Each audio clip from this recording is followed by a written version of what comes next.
গরু ব্যবসা করতাম আগে, তার ঘরে গরু ব্যবসা নিয়ে আসতাম। গরু 10-12 জন মিলে যাইতাম। যাওয়ার পরে বিজিবি জানলো, বিজিবি জানে বলে আমাকে আমার বাসায় গেল, আমার বাবার মায়ের কাছে। ওনাকে বললো যে তুমি আর যেও না, গেলে ধরা খেয়ে যাবেন, বিয়ে বাচ্চা এতিম হয়ে যাবে আপনার। বলছে আরো সাহায্য করছে যে যাইও না, এদিকে কৃষি কাজ করে খাও। আমি বলছি ঠিক আছে, আজ থেকে আজ যাবো না। তোবা করে ঢুকে পড়ছি বাড়িতে, এখন আর যাই না। আমি বর্ডারে 4-5 জন 6 জন মিলে যাইতাম গরু আনতে। অতএব গরু আনতে যাই, আমাদের এলাকার ছেলেগুলো নিয়ে যাই। আমি সিনিয়র, অল্প সিনিয়রের মধ্যে আমি তার কাটা কেউচি দিয়ে তার কাটি, যে সিঙ্গেল তারটা ছিল তখন তারটা কাটে আমি গরু নিয়ে আসি ভাত থেকে। গরু নিয়ে আসার পরে সিআইডি তদন্তের মধ্যে বিজিবি প্রতিদিন আমার বাসায় প্রতিদিন ঘুরে। এই জন্য বলতেছি আর ব্যবসা করবো না, আমি গয় গৃহস্থী করে চলে ফিরে খাইতেছি, আর ইন্ডিয়ার সাথে আমি সংযোগ রাখি না।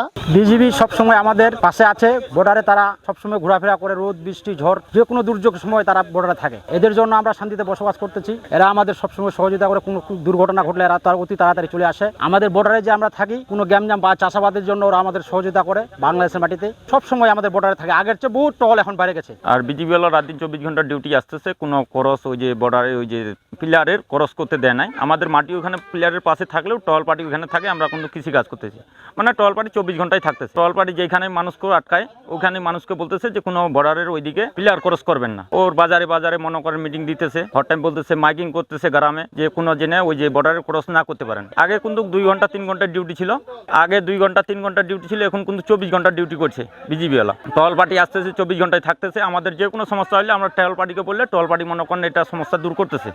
আর উপরন্ত মনে করেন মাইকিং করতেছে, 8 দিন বাদ মাইকিং করতেছে। বিজিবি একটি অত্যন্ত পুরাতন একটি বাহিনী এবং অত্যন্ত প্রশিক্ষিত একটি বাহিনী। প্রত্যেকটা সদস্যের মনোবল উচ্চ। রাষ্ট্রের প্রয়োজনে, রাষ্ট্রের সার্বভৌমত্ব রক্ষায় যে কোনো পদক্ষেপ নিতে বিজিবি যে কোনো মুহূর্তে প্রস্তুত আছে। সব মশার বিরুদ্ধে সুরক্ষা দিতে এলো বসুন্ধরা এক্সট্রিম অ্যারোসল। মশার বিরুদ্ধে এক্সট্রিম সুরক্ষা। চোরাচালান ও সীমান্ত হত্যা কমানোর জন্য মূলত বর্ডার গার্ড বাংলাদেশ 3টি বিষয়ের উপর গুরুত্ব দিয়ে আমরা কাজ করে যাচ্ছি।